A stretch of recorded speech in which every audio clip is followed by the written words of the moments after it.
The Battle of Rocky Mount took place on August 1, 1780 as part of the American War of Independence. Loyalists, commanded by Lieutenant Colonel George Turnbull, occupying an outpost in northern South Carolina, withstood an attack by 600 American Patriots led by Colonel Thomas Sumter. Background: throughout 1779 and early 1780, the British Southern strategy, to regain control of its rebellious provinces in the American Revolutionary War, went well, with successful amphibious operations against Savannah, Georgia and Charleston, South Carolina, and a routing of the few remaining Continental Army troops in South Carolina in the May 29, 1780 Battle of Waxhaws. The British, in complete control of both South Carolina and Georgia, established outposts in the interior of both states to recruit Loyalists and to suppress Patriot dissent. One of these outposts was established at Rocky Mount, near the confluence of Rocky Creek and the Catawba River, south of present-day Great Falls,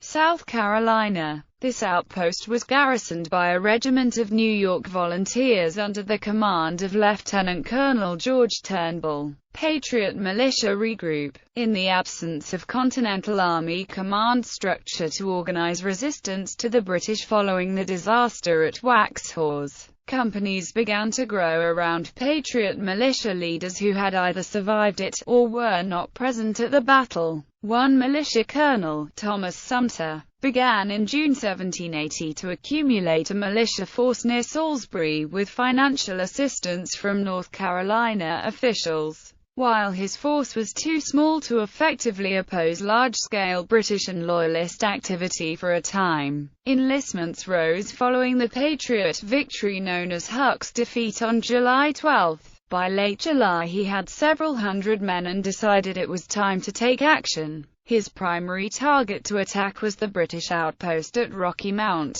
Sumter had learned on July 20 from a spy that the defenses might be susceptible to small arms fire, a clear benefit since Sumter lacked any sort of field artillery. On July 28, Sumter broke camp and moved his company, numbering about 600 men, down to Lamb's Ford, a major crossing point of the Catawba. There he met Major William Davie, who was leading a company of dragoons, and additional smaller militia companies. They decided that Davie would lead a diversionary attack against another outpost while Sumter would assault Rocky Mount. Battle. The action began early on July 30.